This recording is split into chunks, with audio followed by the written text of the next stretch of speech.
Oh, how we always consider mind control, MK Ultra for the masses, all the rest of that. Well, there's some new science it's out that suggests maybe not that, but of course you know me, I like to get weird. Well, where do I start? It's complicated. Let's go back 5,000 years. No, that's too far back. Let's go back to, let's say, the early 80s. Let's do that. With the advent of techno music, and we'll go back to 5,000 years as well, because this does actually fit with that narrative. Now, the weird part was, let's say the late 70s, early 80s, there was a new fad, a new technology, a new explosion of interesting music. And that music in particular was, of course, the electronic, what do they call it then? New wave, or what was it? I mean, it wasn't electronic music. It wasn't whatever it was, right? It was kind of basically the synthesizers, the old Korg synthesizers, and the old mini Moogs, and if you guys are musicians, you know what I'm talking about. There was this classic period in the late 70s, early 80s, where a lot of this stuff kind of started hitting not just, let's say, the underground, but also started becoming mainstream with bands like Depeche Mode into the 80s and things like this. Well, the bizarre part about it is that, it's with non-organic instruments, or again, techno, synth pop, all the rest of that stuff, and whether that's your style of music or not, it doesn't quite matter, because it's going to fit into the conversation tonight, because of course, well, we're going to be talking about music, but not just music as you would expect, not the quantum music, which that was a fire show. I'm not sure we're ever going to be able to top that in terms of sort of the musical aspect of mind manipulation. But we got another weird one for you tonight, because new news is hitting, and this is from, what would you call it? Good old New Scientist, okay? And the headline is this. Electronic music appears to alter our state of consciousness. Good old-fashioned electronic music, right? And so, of course, when you look at that and consider what that means, it means a lot of things. Because specifically, these are non-natural instruments, meaning you can't, plug it in and have some sort of resonance and, playing the string and have it hum and, tuning fork style. You press a key and it goes or something, it drones or makes beeps or boops or, kind of robot sounds. And so, well, with the non-organic music, or this electronic music, it seems like there might be something happening with this regard. Now, back to this article. So listening to electronic music makes neurons in our brain fire in time with the beat, which appears to alter our reaction time and sense of unity, which we've talked about quite a bit in terms of, a consciousness syncing up even over the internet. Excuse me, I just had some gyros, so delicious. Yeah, so don't mind me as I choke down the remnant.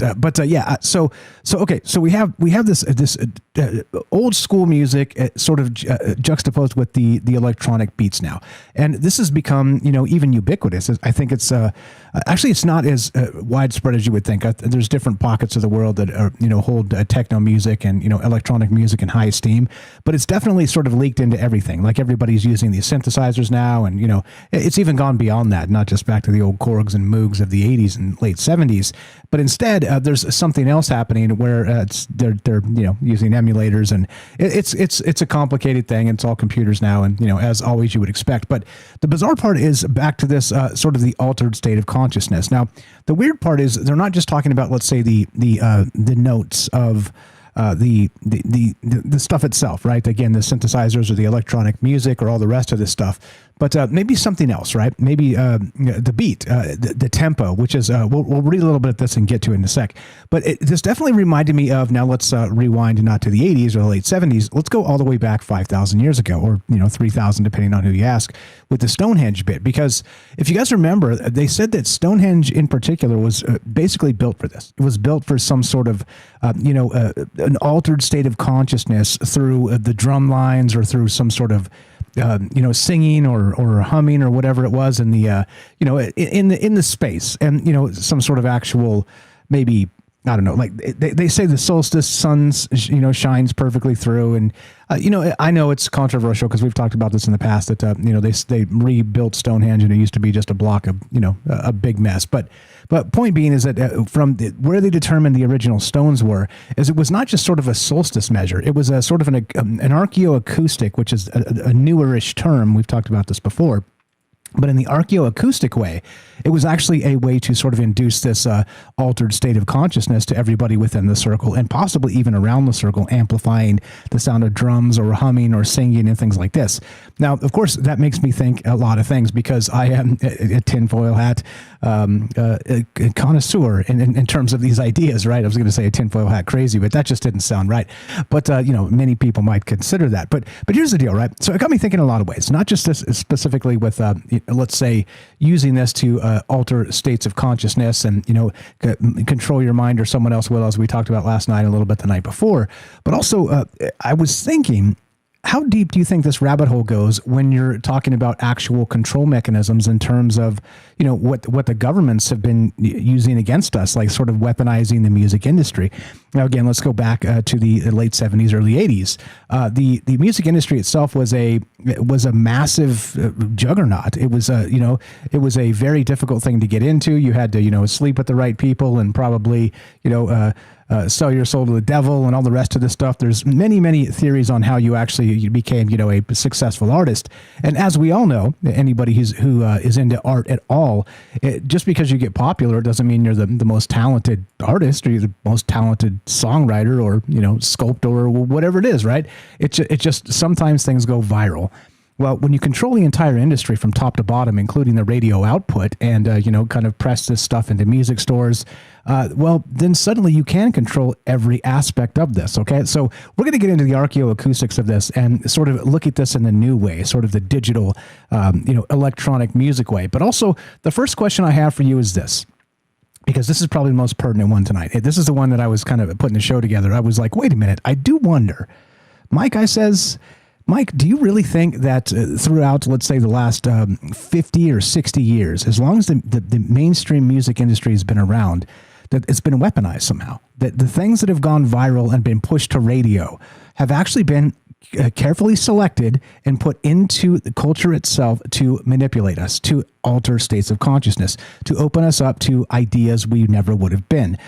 And that's really where my mind's at when we start. But we're going to get to this other stuff, because the other stuff is absolutely wild to consider, because we're talking about a digital Stonehenge, which is basically in our mind now, because we don't need the temple, we don't need the altar, we don't need the humming of the priest and the beating of the drums, because, well, now we have electronic music, and now we have beats per minute, and now we have these things we can measure and consider what the hell's actually happening. So that's the first question as we start. How deep does the rabbit hole go in terms of the last 50 or 60 years, controlling music and controlling the population with it? Do you think that, like I say now, it's very difficult to go viral because the algorithms are kind of, pre-selecting you, this type of thing? Maybe not pre-selecting, but selecting what works or what doesn't work. And that seems like voodoo a little bit, but it's based on engagement and some other things, and, probably a little bit of voodoo too.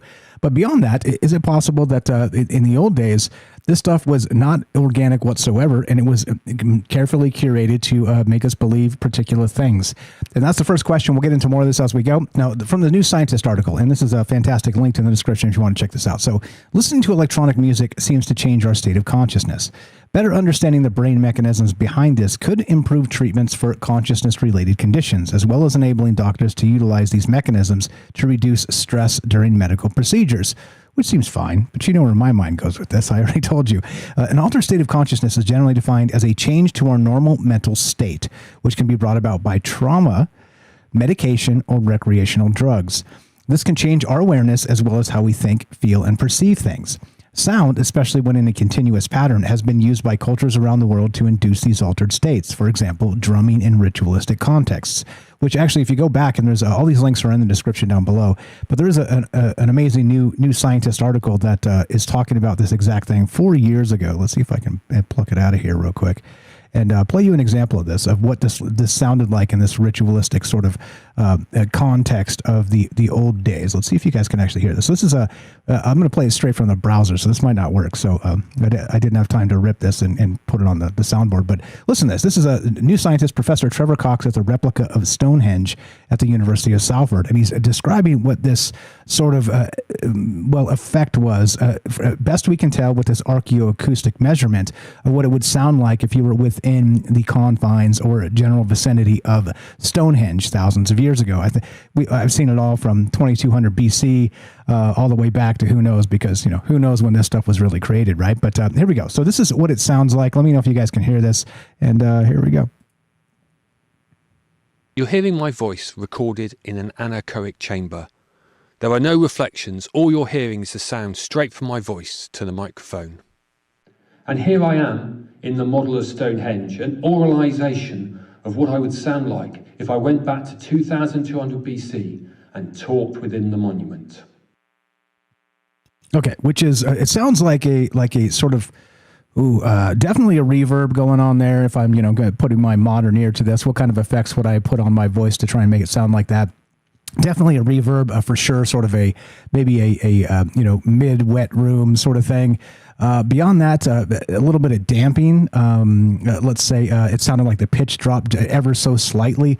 A little bit weird, right? Like I said, that the link is in the description if you guys want to check that out. All the stuff is there. All the stuff I basically shows on are always in the links down below. So check that out if you're into it. But basically, I mean, it's kind of like that echo effect. I was doing that stupid voice the other night with the soundboard here. I could click the button and pitch my voice up or something, and it kind of sounded like that, right? But it still was a little more, listen to the words of the gods as I speak to you from the stone circle, right? It was just kind of a bit more reverent, I guess, let's say. But we didn't get the full effect with, of course, the drums, and they say there was some sort of reciprocal repeating pattern that would echo through the drums and kind of snap back on itself. That was one of the theories. So who really knows what was going on with this? Again, it's all, it's sort of theory craft, and they're testing some of these things, and it's a pretty cool idea. But again, if we go to the modern day now and back to this original, let's say, New Scientist article, so they're not just talking about, let's say, electronic music, but they're talking about the particular tempo itself. Now, the bizarre part about that is, there's different music genres are built on specific tempos. When they say like, speed metal is like the double bass going ba ba ba ba ba ba ba, it's like, going to be 160, 180, beats per minute type of thing. It's just incredibly fast music. That's just, bang your head. Yeah, let's rock on. But then there's other, pop music is kind of more known to be mid-tempo-ish, kind of, 80, 90, 100 beats per minute, somewhere in that range, right? A nice pop song is going to be 95 beats per minute. But anyway, so I found that fascinating because, here we go. So back to the article. Raquel Aparicio Terres at the University of Barcelona in Spain wondered whether a phenomenon known as entrainment may be behind this sort of, what is it called? The altered state of consciousness. Now, entrainment occurs when synchronization arises between an external rhythmic stimuli, such as electronic music, and the firing of neurons in the brain.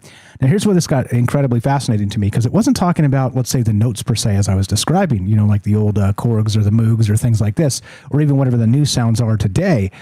It was more about tempo. Now, listen. So, to learn more, Aparicio Terres and her colleagues recruited 19 people. Not created, that would be weird. Recruited 19 people between 18 and 22 years old. Yeah, the youth represent. To listen to 6 1-minute extracts of electronic music at tempos of either 1.65 hertz, 2.25 hertz, or 2.85 hertz. Now, a tempo of 1.65 hertz is equivalent to 99 beats per minute. Now, I've never heard this measured in hertz before, the actual tempo, like, being a musician for a bit now. It's always been beats per minute to me, but so I guess this is the way scientists do things. I don't really know. But anyway, so for example, house music, a genre of electronic music, typically operates at 115 to 130 beats per minute, right? Kind of that up tempo, boom, boom, boom, boom, wait for the drop. You know the deal. The researchers used, can I say this? Electroencephalography. I did it. Which measures electrical activity in the brain via electrodes attached to the scalp to gauge the participants' neural entrainment to the music. After hearing each extract, the participants answered a questionnaire that assessed how it affected their state of consciousness, such as the degree of unity and disembodiment they felt. They also completed various cognitive tasks that measured their focus and reaction times, which is fantastic, right? Actual science. Now, the weird part is the team found that the greater the differences in entrainment that occurred during the 1.65 hertz versus the 2.25 hertz extract, the bigger the differences in the participants' reaction times after the songs ended. And the one that stuck the most, synchronization between the opponent's brain activity and the rhythmic beat of the music occurred at all three tempos, but was most pronounced at 1.65 hertz, which was again back to what I described as, 99 beats per minute, which is right in that pop pocket. So 99 beats per minute seems to be the spot, okay, that was the most resonant with people. And look, what does that mean? I don't know. But I do know that when you can start breaking down the science like this, and I know it's a small sample size, it's only, just a handful of people, and, different musical tastes probably interact with these ideas a little bit differently. But I do know, excuse me, still choking over here. Don't ever just eat dinner just before you do a radio show. Sorry about that. But anyway, okay. But the weird part is, so it's not just a beat. It's going to be some other thing as well. It's always got to be. It's got to be the melody, and it's got to be maybe whether it's going to be lyrics or not, or I don't know, thrashing with the death metal, that type of thing. I don't know. But what I do understand about this is that we all understand this, not just me, of course. This is a human experience. Is that music itself, it can again take you from your highest high to your lowest low, and even recall those memories, temporally over decades apart. You have a very terrible moment, and you hear a particular song. And, you forget, you heal the trauma, all the rest of this. But then years later, you hear the song, and it still, it kind of goes back to and tugs that same heartstring of that same traumatic experience so many years ago. That's very, very just resonant in terms of, not just now, but also back to the past, sort of that temporal stretch of, the emotion and sort of the trigger point to it. But again, back to this now, and the digital Stonehenge is what I'm getting to, and that's the whole point here. Is in the days of yore, they needed these sort of temples, they needed these massive structures, they needed all these wild things to consider, maybe even testing. I mean, can you imagine how much time it took to build this thing, and then kind of play the drums at the right tempo so they would kind of clap back through the through the echo, the resonance of it, and then be able to, just get the right pitches and the right frequencies and the right timing and the right everything. I mean, it probably took a ton of time, just sort of testing those things to see, how much you're tripping, how much your consciousness changes during these moments. But today, you can test things incredibly faster. You can be like, all right, boom, boom, change it to, 99 beats per minute, go, right? And let's try it at 102. Let's try it at 105. And you can test this stuff incredibly quickly because of the computer aspect, because of just technology. And so it does make me wonder, not just what's happening with this in terms of, let's say, well, I don't know, modern music. And to be very clear, modern music, when you say, come on, it's not as good as it used to be. I mean, there's always a case to be made there. But I also want to point out that, we don't have to be the crank that's like, hey, these kids these days, they don't know how to do anything. They're all using their computers. And I mean, that's not super fair either. I mean, there's a ton of good stuff that's still being released. It's just, as usual, it's not really pressed forward. It's not really made a hit or, put into the algorithms for us to find as easily for maybe some particular reason. And so, of course, it leads us back to the original question here. So it's layered, of course. But the first question is, how deep do you think this goes in terms of the rabbit hole of, let's say, the CIA or some entity putting their meat hooks into the actual music industry in the last 50 or 60 years? And how manipulated have we been by maybe perfectly hand-selected and curated music that has become generational at this point? And again, at this point, it's way too late to take any of that back. Really becomes a wild part. Okay, so that's the first thing on my mind, as I said. The second part is, if that's the case, when did they know about this stuff? And how much of this is sort of a manipulation tactic to, who knows what, cause a revolution? Maybe not. You say you want a revolution, the Beatles said. And so I don't know. I don't really know, but it did dawn on me when I was reading these articles today before we started, is that it's completely unclear. It's still, as far as what we know, the science is still kind of trying to figure this stuff out and determine what level of, actual consciousness we can change based on just music, just the musical patterns, just the notes themselves. And do you remember that fad back in the late 80s, early 90s too, when they were doing people were playing, to pregnant bellies, like Mozart. They had like the Mozart baby stuff, and they said that, scientifically, if you play Mozart to the baby in the womb, they're actually, gain, 15 IQ points even before they're born, right? Like this type of stuff. And it always sounded like nonsense to me. It always sounded like pseudoscience, right? But who knows? Like, how would you know unless, well, you did some really insidious science. And so, you know what I mean, because, apples to apples and the rest of that genetically, it's really difficult to measure in that sort of sense. But surely it was marketing. It did sound like a bunch of nonsense to me, but it does make me wonder if they were thinking in those terms, again, let's say late 80s, early 90s, of course, it probably goes back further than that. But then what about the CIA and taking it all the way back to, let's say this, and, there's an article down below real quick, and then we'll take a quick break and come back. And we got Matthew in Colorado and your calls as well. This is from medium.com, and this is back a few years ago, 2021. Rock and roll mind control. The CIA in the 1960s counterculture. And that's exactly how we can take this, I think. This is probably the most fascinating part to me. But, of course, we never really get sick of archaeoacoustics and how this fits into the larger context of not just, let's say, the temple of our mind, specifically as I'm describing this tonight, but also in the other context of how much of this has been manipulated and how much of this can change your mood. I mean, you guys know yourselves better than I know you. And I know myself better than you know me. And so when you put on a sad song, you become sad. When you put on a happy song, do you become happy? And how let's say, where's the nuance in between all of those questions? That's what's on my mind tonight. Pardon me as I play some music and try and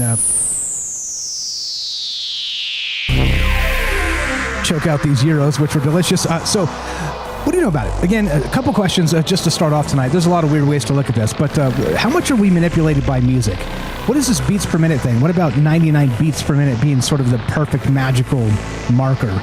Do you think this is by design, intentional? Do you think it's inadvertent? Do you think it's not a big enough data set? What do you think is going on? And of course, what about the manipulation of the music industry over the last 50 or 60 years? How much of this stuff actually isn't as popular as we expect it to be?